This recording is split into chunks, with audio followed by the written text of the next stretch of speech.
ada lembaga lain atas rumah ni. Raja masuk ke? Masuk. Biar tu.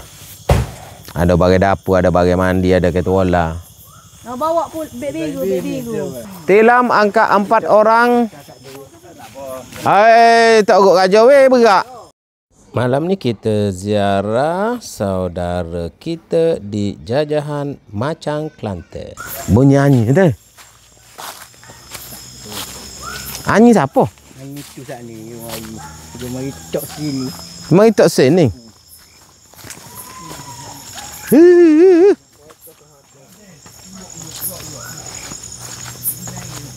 Buat kerja dak lah ni? Kerja. Bata bawa dah tu. Nama bawa lembek saja, tak bawa bata. Tambak dah tu bagi tu. Tambak. Makan nasi dah? Masak dia lagi? Hari ni makan beli. Tu kucing ke gapo tu? Dalam saji tu. Ada saji tu bukan. Oh, bukan. Siapa pula abang mau raja? Pak nak tok mana raja lembek ni? Abang nak tok mana lembek? Raja nak tidur mana sini? Ni Pak Maya kan? Tak sini lah. Sini. Lembek main tak sini. Ni Pak Maya ni.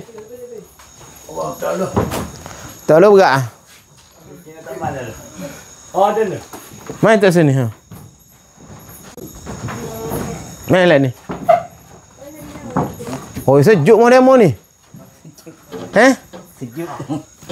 Bata bawa bata. Bawa.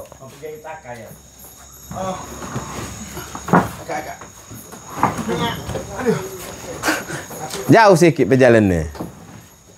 Ada jeruk ni, nak pakai jeruk. Apa? Tu bata tu. Waktu tidur so, awak dah kat so. Dah bini tak ada. Telur tak mana? Telur tak mana ni telur ni? Tak bawah tu je. Tu ada bagai mandi ke apa. Bawa masuk. Telur ni pak bau boleh sini makan. Dah masuk mana? Tu. Ni masuk. Dapur sebutit tu. Oh, kalau abang tahu abang bawa dapur. Dapur tu. Oh, dia pakai dapur gas, pakai Dapur gas tu. pakai butit tu. Pakai dapur gas mana? Dia botol. Gas botol paruk. Ada bitu. Ada. Ada. Oh, ada. Cuci kat sikit rumah ni raja weh. Hari tu abang mari dok blembek gitu mu.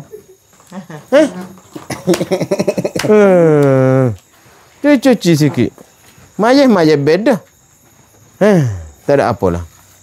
Tak ada apa dalam ni. Tak apalah. Tak ada apa lamu raja weh. Okey, beh. Okey, beres pergi dulu. Terima kasih. Selamat. Ni orang terpilih je boleh duduk sini. Orang tak terpilih macam raja ni tak boleh duduk. Kan? Lagi ya. Lari. Hari tu abang datang dah rumah ni. Abang sebenarnya abang tak perasan dalam satu video abang ni ada lembaga lain atas rumah ni. Tapi bukan raja punya. Dia datang jalan-jalan peneman raja, betul tak? Bukan. Bukan. Tak teman. Okey, abang kira. Alright. Okey, terima kasih. Okey. Rumah ni agak jauh daripada kejiranan yang lain dan yang jiwa kental saja boleh duduk sini.